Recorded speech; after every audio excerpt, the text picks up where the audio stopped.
계시록 10장 8절 이하의 말씀을 보겠습니다. 계시록 10장 8절입니다. 하늘에서 나서 내게 들리던 음성이 또 내게 말하여 가로되 네가 가서 바다와 땅을 밟고 섰는 천사의 손에 펴놓인 책을 가지라 하기로 내가 천사에게 나아가 작은 책을 달라 한즉 천사가 가로되 갖다 먹어버리라. 네 배에는 쓰나 내 입에는 꿀같이 달리라 하거늘 내가 천사의 손에서 작은 책을 갖다 먹어버리니 내 입에는 꿀같이 달아 먹은 후에 내 배에서는 쓰게 되더라. 저가 내게 말하기를 네가 많은 백성과 나라와 방언과 임금에게 다시 예언하여야 하리라 하더라. 여기 사도 요한이 천사 손에 있는 작은 책을 갖다 먹으니 입에는 달고 배에는 썼다 하는 이 내용이 무엇을 의미하느냐 하는 것이 오늘 우리가 생각할 문제입니다. 잘못된 해석 중에 하나는 이것이 입에는 다나 배에선 쓰다는 이것이 장차 올 박해와 재앙들에 관하여 기록된 것이라 하는 그 견해들이 있는데 그것은 본문을 잘못 해석한 것으로 우리는 생각합니다. 왜냐하면 여기의 내용은 그 쓴 것이 외부적인 요인에 의한 것이 아니고 내적인 요인에 의한 것이기 때문에 그렇습니다. 이런 식의 표현은 입에는 달고 배에는 쓴 이것은 이게 계시록에만 등장하는 것이 아니고 이런 묵시문학에는 자주 등장하는 표현이기 때문에 그 기록을 찾아가 보면 입에서 달고 배에서 쓴 이 의미를 이해할 수 있게 됩니다. 예레미야 15장 16절로 먼저 가보십시다. 편의상 15절부터 읽어야겠습니다. 예레미야 15장 15절 구약성경 1075페이지입니다. 여호와여 주께서 아시오니 원컨대 주는 나를 기억하시며 권고하사 나를 박해하는 자에게 보복하시고 주의 오래 참으심을 인하여 나로 멸망치 말게 하옵시며 주를 위하여 내가 치욕당하는 줄을 아시옵소서. 만군의 하나님 여호와시여 나는 주의 이름으로 일컬음을 받는 자라. 내가 주의 말씀을 얻어먹어 싸우니 주의 말씀은 내게 기쁨과 내 마음의 즐거움이오나 내가 기뻐하는 자의 회에 앉지 아니하며 즐거워하지도 아니하고 주의 손을 인하여 홀로 앉아 싸우니 이는 주께서 분노로 내게 채우셨음이니이다. 나의 고통이 계속하여 상처가 중하여 낫지 아니하면 어찌미니까 주께서는 내게 대하여 물이 말라서 속이는 시내 같으시리이까. 여기 16절에 보시면 내가 주의 말씀을 얻어먹었사오니 주의 말씀은 내 기쁨과 내 마음의 즐거움이오나 내가 기뻐하는 자의 회에 앉지 아니하며 즐거워하지도 아니하고 주의 손을 인하여 홀로 앉았다 이렇게 되어 있죠. 여기에 바로 하나님의 말씀을 받은 기쁨과 그 말씀의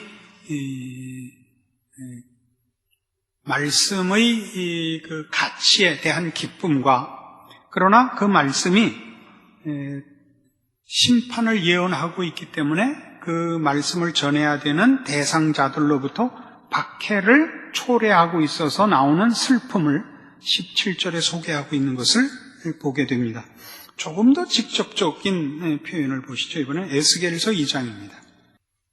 1152페이지 에스겔서 2장 8절 이하의 말씀을 봅시다. 2장 8절 인자야 내가 네게 이르는 말을 듣고 그 패역한 족속같이 패역하지 말고 네 입을 벌리고 내가 네게 주는 것을 먹으라 하시기로 내가 보니 한 손이 나를 향하여 펴지고 그 손에 두루마리 책이 있더라. 그가 그것을 내 앞에 펴시니 그 안팎에 글이 있는데 애가와 애곡과 재앙의 말이 기록되었더라. 그가 또 내게 이르시되 인자야 너는 받는 것을 먹으라. 너는 이 두루마리를 먹고 가서 이스라엘 족속에 고하라 하시기로 내가 입을 벌리니 그가 그 두루마리를 내게 먹이시며 내게 이르시되 인자 내가 네게 주는 이 두루마리로 내 배에 넣으며 내 창자에 채우라 하시게 내가 먹으니 그것이 내 입에서 달기가 꿀 같더라. 이게 바로 오늘 우리 계시록에서 보는 바와 흡사한 표현이 나오죠. 입에서 달기가 꿀 같습니다. 그러나 여긴 배에서 쓰다는 얘기는 없습니다만은 여기 내 창자에 채우라, 내 배에 넣으며 내 창자에 채우라가 있고 그것이 쓴 이유가 사실 앞에 암시되어 있습니다. 2장 10절 그가 그것을 내 앞에 펴시니 두루마리 책이죠. 그 안팎에 글이 있는데 애가와 애곡과 재앙의 말이 기록되어 있습니다. 그러니까 하나님의 말씀에 생명됨으로 인한 기쁨과 그러나 그 내용이 이렇게 재앙을 기록하고 있고 그것을 선포해야 되는 그 아픔이 이중적으로 여기 묘사되어 있습니다. 그것이 그런데도 그렇게 꿀같이 달 수 있느냐? 그 기록된 것이 재난이요, 경고요, 애가인데 달 수 있느냐 하는 것이 오늘 이제 주로 살필 중요한 생각거리입니다만은 먼저 지금 이 이중적인 하나님의 말씀의 생명됨, 또 하나님의 말씀이라는 것 자체로 우리에게 기쁨이 되는 것과 그러나 그 기쁨이 늘 아무래도 좋다는 식으로 그냥 무골호인 같은 그런 아버지로 하나님이 우리를 찾아오시는 것은 아니라는 그 이중성이 말하자면 교회는 이렇게 표현하죠. 교회는 하나님 나라의 영광에 참여하기 전에 십자가를 져야 한다는 것을 배워야 합니다. 이해하시겠죠? 세상은 하나님 나라의 은혜를 체험하기 전에 심판의 사실을 인식해야 합니다. 여기에 바로 기쁨과 슬픔, 달고 쓴 이중적, 어찌 보면 이율배반적인 하나님 말씀의 그 무서움, 어려움이 있습니다. 그러나 전체적으로 볼 때 이것은 다 단 것입니다. 단 것이 사실은 쓴 것을 다 삼키고 있다 이렇게 얘기해도 과언이 아닐 것입니다. 시편 119편에 가보십시다. 이 하나님 말씀의 단 것에 대하여 성경은 대표적인 성경을 이렇게 제시하고 있습니다. 시편 119편 103절입니다. 주의 말씀의 맛이 내게 어찌 그리 단지요 내 입의 꿀보다 더하니이다. 주의 법도로 인하여 내가 명철케 되었으므로 모든 거짓 행위를 미워하나이다. 주의 말씀은 내 발의 등이요 내 길에 빛이니이다. 주의 말씀은 그것 자체로 우리에게 등이고 빛이며 나로 옳은 길을 가게 하는 생명이며 지혜며 보화입니다.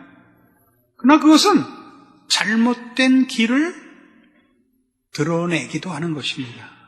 나에게 바른 길을 비춰줄 뿐만 아니라 잘못된 길을 들춰내기도 한다는 차원에서인데 그 잘못은 멸망하라고 들춰내는 것이 아니고 끝장나라고 들춰내는 것이 아니고 돌이키라고 들춰낸다는 사실 때문에 이 모든 것은 기쁨으로 다 묶어버릴 수 있다 이겁니다. 좀 하나 더 가볼까요? 이번에 시편 19편으로 가보십시다. 시편 19편 7절입니다. 여호와의 율법은 완전하여 영혼을 소송케 하고 여호와의 증거는 확실하여 우둔한 자로 지혜롭게 하며 여호와의 교훈은 정직하여 마음을 기쁘게 하고 여호와의 계명은 순결하여 눈을 밝게 하도다. 여호와를 경외하는 도는 정결하여 영혼까지 이르고 여호와의 규례는 확실하여 다 의로우니 금 곧 많은 정금보다 더 사모할 것이며 꿀과 송이꿀보다 더 달도다. 이 하나님의 말씀이 금보다 더 가치 있고 꿀보다 더 답니다. 이것은 그러나 앞에 쭉 나오는 바와 같이 7절에도 있죠. 여호와 율법은 완전하여 영혼을 소성케 합니다. 잠에서 깨게 하며 미련에서 일어나게 하며 틀린 길에서 돌이키게 합니다. 이런 것들은 사실은 쓴 것들입니다. 그러나 그 쓴 것은 결국 올바른 길, 우리로 지혜롭게 하고 여호와를 경외하는 도에 이르게 하기 위한 것이죠. 그래서 이 쓴 것은 다 사실은 단 것 속에 포함되어 있는 쓴 것입니다. 우리는 지금 교회가 가지고 있는 책임이나 지금 사도 요한이 계시록에서 가지고 있는 책임이나 또는 지금 살펴본 바와 같이 에스겔 선자나 예레미야 선지자가 가졌던 동일한 어떤 하나님의 백성으로서 증인으로서의 책임이 있습니다. 그것은 하나님의 말씀의 진리됨과 생명됨과 유일한 권위를 가르쳐야 한다는 책임입니다. 그것은 우리에게만 기쁨이고 자랑일 뿐만 아니라 그것을 전해받는 어느 누구에게도 정금보다 더 사모할 말씀이며 송일꿀보다도 더 단 말씀입니다. 그러나 지금 우리 무지한 인생들과 죄악된 자연인들이 추구하는 것을 돌이키고 꺾고 정죄하고 되돌려야 한다는 차원에서는 쉽지 않은 것입니다. 쓰디쓴 것입니다. 그러나 오늘날 한국교회를 보시면 또는 우리 개인들적인 그 신앙의 경향도 보면 어느 시대나 그랬을 것입니다마는 이 죄에 대한 지적이 언제나 타협하려고 합니다. 싫은 소리를 하고 싶지 않은 것입니다. 저도 어렸을 때는 마음에 안 들었던 것 중에 하나가 이런 게 있었습니다. 저 명동 내거리에 그 사람들 붐비는 곳에 서서 큰 소리로 예수천당 불신지옥 회개하라 이걸 하는 사람들이 있어요. 일면으로는 참 영웅적이고 일면으로는 그 마음에 몹시 부끄러운 생각이 들었던 기억이 있습니다. 좀 더 적극적이고 긍정적이고 달콤하게 기독교를 소개할 수 있었으면 이라는 생각을 한 적이 우리 모든 신자들에겐 끊이지 않는 유혹으로 있게 마련입니다. 안 그렇습니까?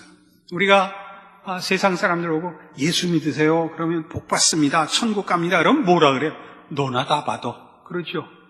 왜요? 지금 저들하고 우리하고 그렇게 말하는 것에 어떤 공통분모가 없단 말이죠.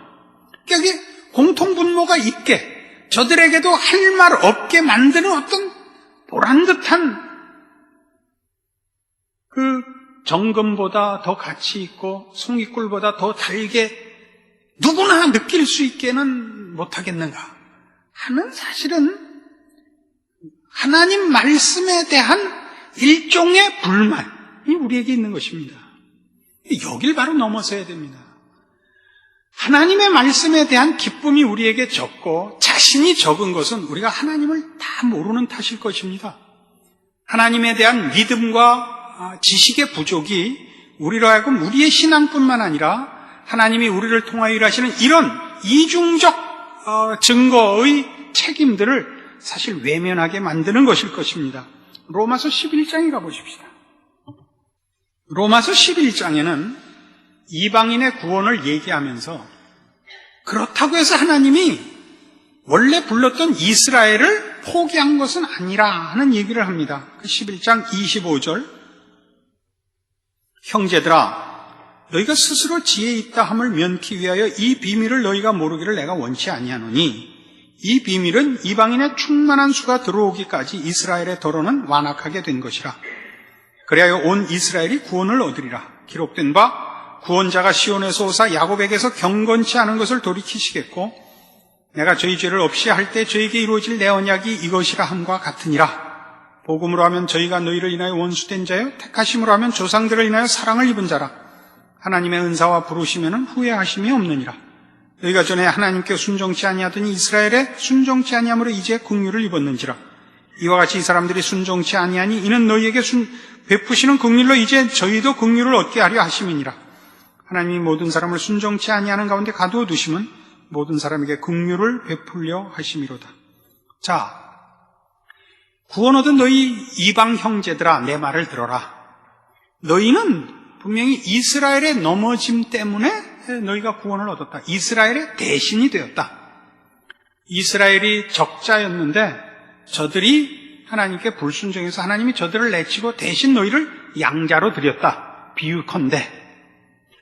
그러나 그렇다고 너희 자랑하지 마라. 따져보면 너희의 구원은 원래 이스라엘의 구원의 결과여야 된다. 이스라엘은 선민이요, 장자요, 제사장입니다. 저들을 장자 삼은 것은 독자가 아니라 장자라는 것은 형제, 동생이 있다는 얘기요.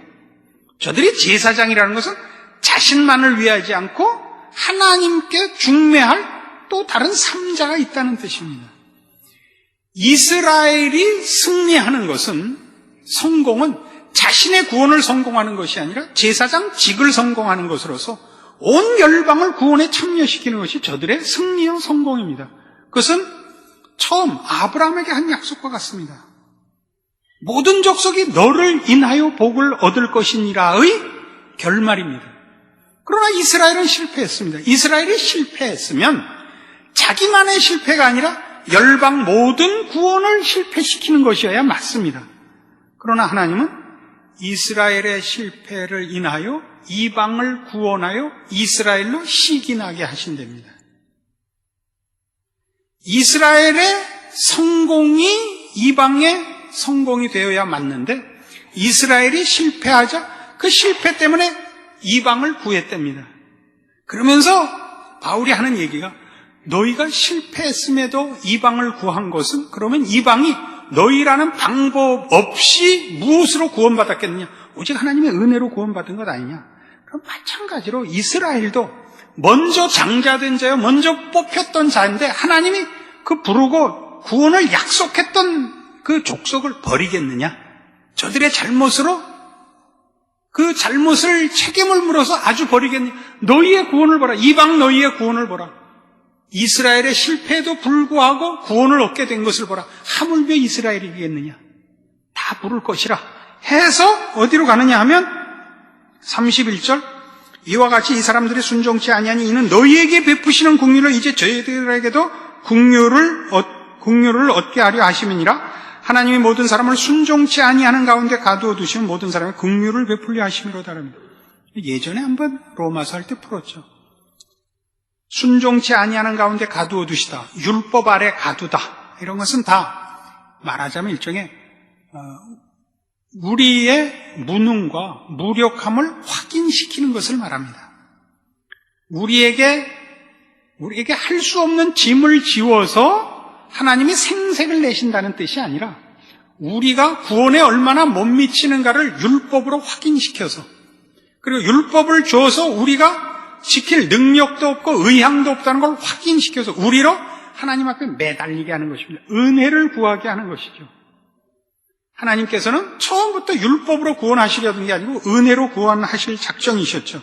그래서 모든 사람이 긍휼을 베풀려 하심이로답니다. 자, 여기까지 얘기가 뭐냐? 하나님은 그러니까 이렇게 기묘하게 이스라엘을 불렀다가 실패했게 했다가 그래서 이방을 구하고 그래서 다시 또 이스라엘을 구하시는구나 가 아니라, 하나님은 너희 인생들이 생각하는 것과 다른 분이시다. 그는 의로우시며 거룩하시며 노하기를 더디하시며 인자와 자비가 풍성한 하나님이시다.